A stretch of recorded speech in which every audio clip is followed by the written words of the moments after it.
on there. Then you've got, you've got the testimony of Arizona Wilder. And again, I'm not a proponent, I believe, like Zen, of any particular speaker or lecturer or source of information. But in order for us to be wise as serpents and to be aware of the wiles of the devil, we have to be willing to look for the underpinnings of truth in all the different sources that are out there. And in a DVD lecture from David Icke, you have he has a lecture called "The Revelations of a Mother Goddess," which is a very, very dark. I don't recommend it for people. It's going to make you sick to your stomach. But basically, Arizona Wilder claims that during her mind control, when she was originally recruited as a mind control victim, a child that was ultimately separated from her parents, that her trainer, and if you listen to the testimony of Savali, who's a defected Illuminist, she's born in an Illuminati family, which she says that more than 2 to 5% of the United States population are direct descendants of the Illuminati bloodlines, the blue bloods. It tracks back to the black nobility, the blue bloods out of the black nobility, the William of Orange people, the Phoenicians again. She says that her trainer was brought over through Operation Paperclip, and his code name was Mr. Green, and it was in fact Joseph Mengele. And the things that he did to her to create her or change her, to mind control her, to compartmentalize her mind through trauma, to have her become a mother goddess of these black rituals that occurred. Zechariah Sitchin was an attendee. She did not see him shape-shift into a reptile, but she saw Senator Byrd shape-shift into a reptile. She saw, of course, the Queen Mother shape-shift into a reptile. A very large number of other very famous elite shape-shift before her eyes. And she was trained by Mengele. Then you've got the technologies involved. You've got Gwen towers. A lot of people mistakenly assume that the Gwen towers are built into the cellular phone systems, and that's not possible. The cellular towers are just not large enough. Gwen towers, what they do, they're very large underground wire structures that are built to radiate extremely low frequencies. These are frequencies in below 100 hertz. And through the mind control experiments of the MK Ultra project and many other offshoots, they were able to easily determine that certain frequencies could cause ecstasy in the human mind, could cause extreme fear in the human mind, irrational behavior. These technologies were test-driven from helicopters in the original Gulf War under Bush. They used those technologies to instill fear into the people that were hiding in the bunkers and cause the Iranians to surrender. This is all very heavily documented. So the Gwen towers they're all over the place. They're for real. So that's the ELF. I've had several people that are members of Tribulation Now report that they're experiencing unusual vibrations in their house. One of the side effects of any particular frequency that's emitted from a transmitter is what's known as harmonics. So even though you cannot detect, for example, a 4 hertz frequency, what you can get if the frequency is strong enough is what's called a harmonic, and those harmonics are mathematical offshoots of the original frequency, and they can cause vibrations. So I've heard a number of people complain about these unusual vibrations in their homes at this time. You've got alpha waves. You've got alpha waves these things are injected. We're talking about transcendental meditation, brain wave type music. So for the folks out there that think they're getting, a hall pass into the new age and transformation into a new light being for the Federation of Light because you're listening to brain wave music, I got a clue for you. That's a pathway straight to hell. And these alpha waves, these brain wave patterns, this meditation music that's out there, and a lot of the rock music, don't get me wrong. I used to be a metalhead years back when I was backslidden. I understand. I'm just pointing out that these frequencies are being embedded into everything, including our television shows, you name it. So this whole paradigm of mind control has completely been embedded into every aspect of our society, from our technology, from our books, from the things that we're being led to watch on television, to hidden subliminal technologies that are out there, and it's extremely dark. Excellent comment, and that leads me right into what I wanted to talk about next.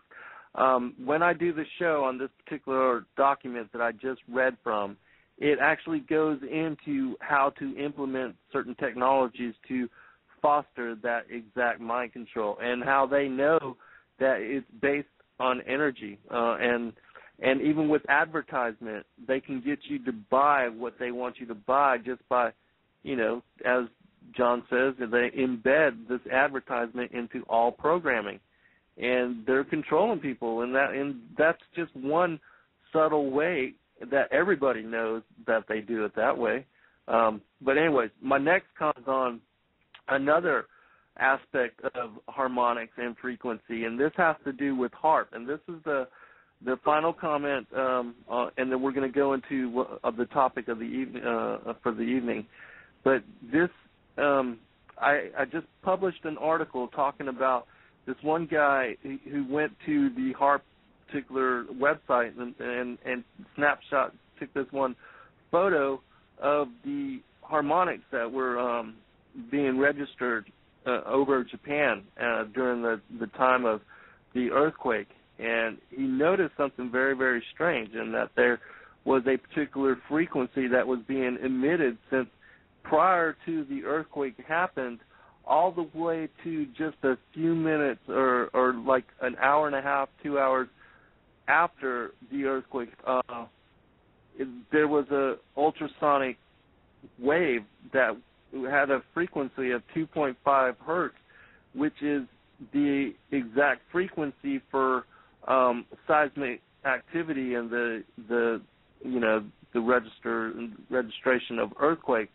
And so he thought this was interesting, and I would invite people to read that, because what I believe is happening, and I talked about this with Haiti in a show I did previously, is because I believe Haiti was targeted, and that the earthquake that happened there was not a natural disaster. Now, what happened in Japan, there's no confirmation of this.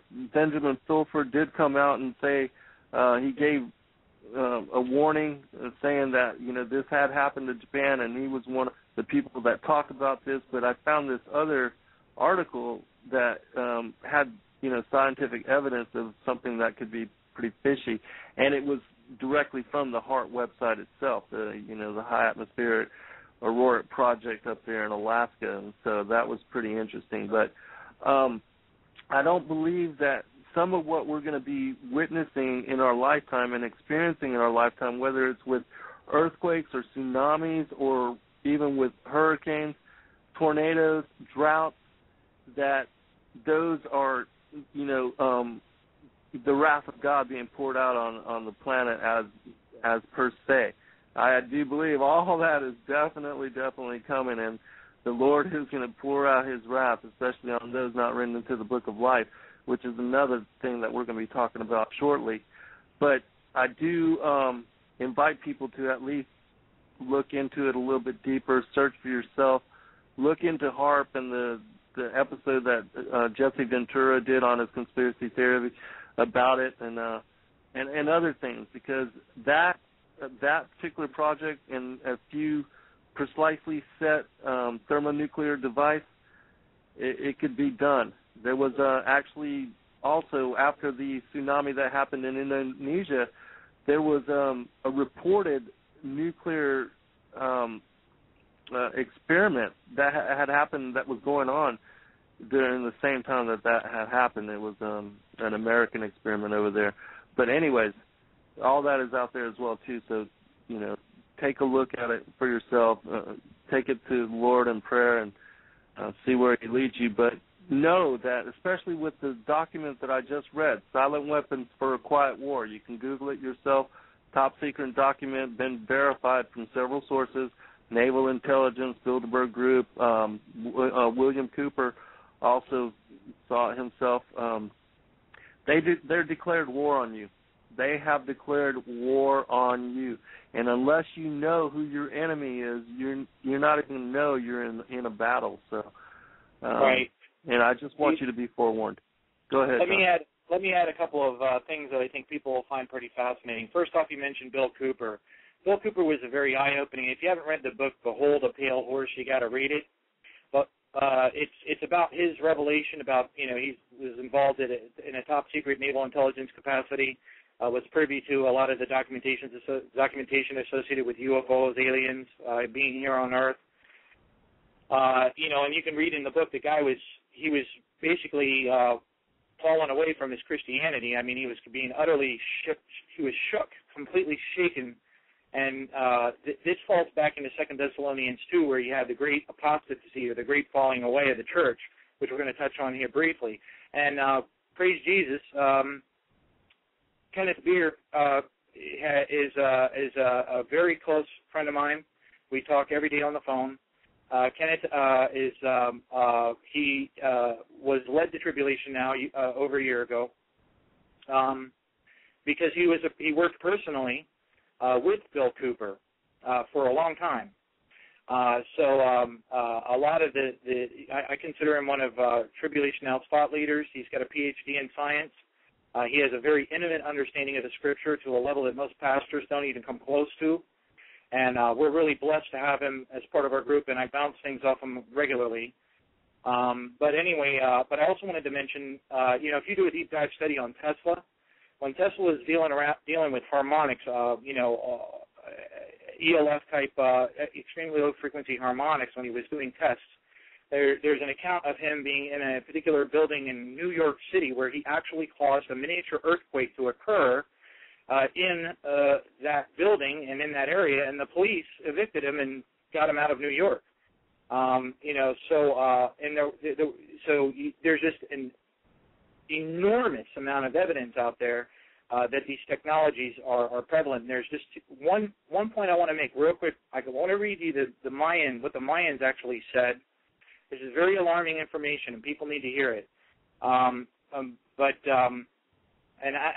Let's go ahead and I'll segue into there's one point I want to make before I mention the Mayans, okay, and that is this. Do not forget, before you start pointing your fingers, it's MI6, this was caused by the Mossad, the Israeli Mossad, or oh no, this is the CIA, or it's the Black Ops, or it's the Men in Black, or whatever group that you think it is that's causing these things, or it's the evil United States government. Be advised that we have fallen angel, demon, alien entities that have been on the earth for a very long time. They are extraterrestrial, alien, fallen angels.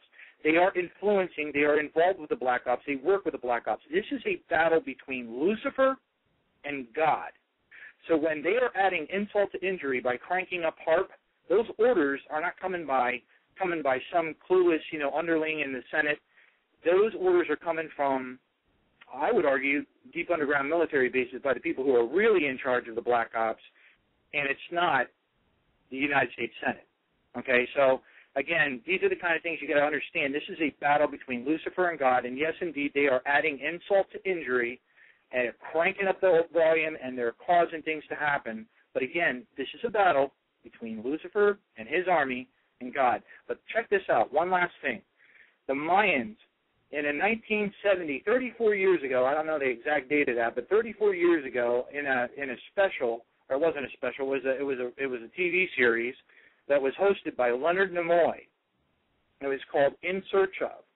Okay, the name of the episode was called Mayan Mysteries. Listen to this. The actual dialogue that Leonard Nimoy says during this episode is as follows, and I quote, "The ancient Mayans, men of knowledge, conceived their time on earth, their cycle of civilization, to be 5,200 years, beginning their calendar August 12th, 3113 BC. They predicted that on December 24th of 2011 AD, a cataclysmic earthquake would terminate their cycle of civilization.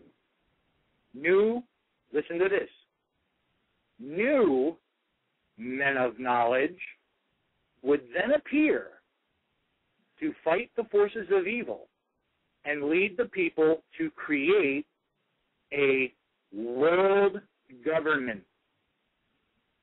Okay? That was stated by the Mayans. All right, so anyway, I'll just go ahead and leave it at that. You're right, John. This is an ancient agenda, and you're right. The forces of evil are supernatural, and they are working with the Illuminati elitists, these secret societies that have forever been worshiping them through the Brotherhood of the Dragon, the Brotherhood of the Snake, the different ways that they've manipulated certain elitists into accepting and bowing and being okay with these secret societies and being considered, advanced and the right to rule. And so, but let's go ahead and go into the topic for discussion. And before we go into it, because I know you've got an outline laid out, and we're going to give you as much time as you need to do what you need to do, whether we need to pick up on, consecutive shows, whatever. But can you sum up in a short 5 minutes just what it is, the bride, the elect, the tribulation saints, and just quickly the differences, and then you can, bring out the scripture to set it all down. Right. Well, throughout the scripture you see, dynamics where, Enoch specifically and Elijah were, sucked up into some kind of a whirlwind or something. So it's kind of a rapture. You've got dispositions throughout the scripture, types and shadows that allude to different things. The Bible confirms itself, 3 ways to Sunday. You've got a dynamic where the bride is a special case, which is not subject to the Great Tribulation, which I'll be able to demonstrate through Scripture here shortly. You have a situation where the elect are defined in 2 Timothy 2:10, and we'll talk about that briefly. But the elect really are just those who are the elect of God, those who have their names written in the book of life that don't screw things up. They knew Jesus before the foundations of the world, and Jesus knew them before the foundations of the world. So the elect are those, according to 2 Timothy 2:10, that are, still unsaved. So some of these people are not even saved yet. So, you've got that dynamic. You've got the definition of the tribulation saints, which we'll touch on here very shortly, which is clearly called out in Revelation. Well, I won't waste time on it. I got it all in the outline. So, but anyway, the tribulation saints are spoken of in Revelation very clearly. They're called out in Revelation 7:9, where it says these are the ones who came out of the great tribulation and washed their robes. That's past tense. They washed their robes during the Great Tribulation and made them white as snow with the blood of the Lamb. So we'll be able to touch on these different concepts, and the way I build out the outline, which I'll make available to anybody who writes me at jbaptist777, that's jbaptist777 @gmail.com. I'll send you a copy of the outline. It has all the scriptures in it, but, on your cue, then, folks, this is hard to do, so try to bear with me. In all fairness, this is the kind of thing that, most teachers try to, they sell in, 3 to 9 DVD volume sets for $100 to $150. We're going to try to cover this stuff in 30 minutes, so just please remember that you can download this show, you can hit your pause button, and you can go back and you can look at these scriptures in order. And I believe I'll go ahead and be taking this outline and also publishing it as an article on Tribulation Now so people can also review it online as well.